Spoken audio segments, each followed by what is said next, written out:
My name is Oisín Farrell. I'm a part-time beef farmer from just outside Ballymahon.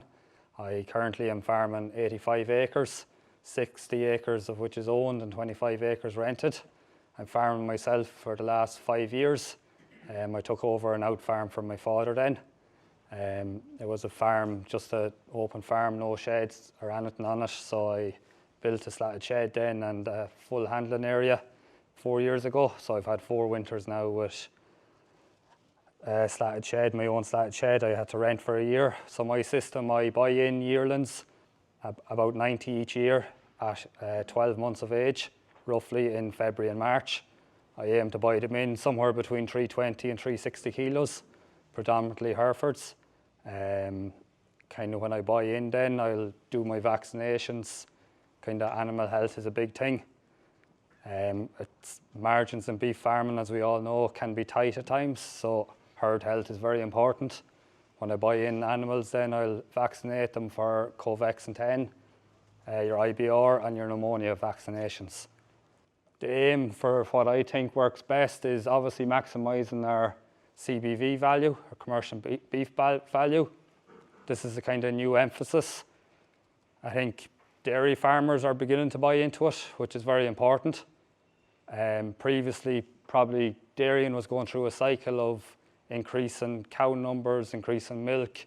There probably was less emphasis placed on calf value. I think even in the last year now, you can see the price of weanlings, price of calves has started off very high.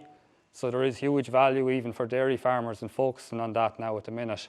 And that in turn will benefit beef farmers, it'll benefit Keepack with their suppliers, it'll benefit everyone. I try and buy cattle in as good as I can. That's why I kind of focus on Herefords there at the minute. CBV value, you really are trying to look at 3-star and above, getting as many 4 and 5 stars you can. At the minute, I've been lucky enough. Last year I got excellent cattle bought in, and my grades are fairly good at the minute. I'd say 50% of my cattle have graded O+. I've only had 3 or 4 O minuses, about 9 or 10 Rs, and the rest O equals. So I've been happy enough. The key for me is also getting good fat cover. I think that extra 2 or 3 weeks of feeding can make a huge difference in your kill out percentage. Gets the appropriate fat cover for your suppliers, your factory, and also it will pay you in the end in your kill out weight and your grades. Sometimes giving the animal that extra week, I find, could be the difference in getting you from an O equals to an O+. Regards, the key thing for me as a beef farmer is to try and make money, obviously. Can be challenging. Some years are more challenging than others. So I try to monitor my costs as best I can. Obviously, I'd made significant investment, built a new shed, built a big new handling area. So I have high fixed costs there at the minute. So it's try and keep control of your other costs. Obviously, I talked about grass as much as I can, meal in the shed then. This year, just last night, I calculated how much meal it was going to take on average. Obviously, your first cattle killed at the start of January would have went out at 380 kilos of meal.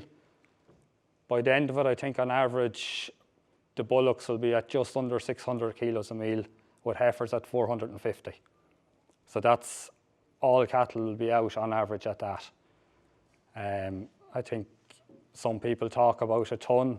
I think if you get it right during the year, you can help reduce the meal you'll need at the very end. Silage is also another key factor for me.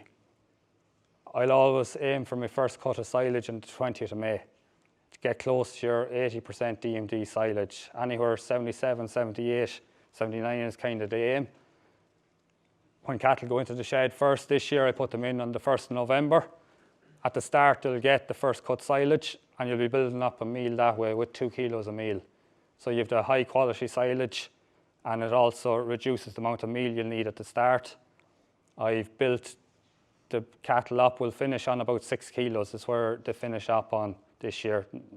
All animals will be out, they never would have got more than 6 kilos of meal. So the grass and silage is very important. kind of my first or second year of farming, one lesson I did learn was not having enough silage made. I kind of had only took over the farm, had made a small bit of silage.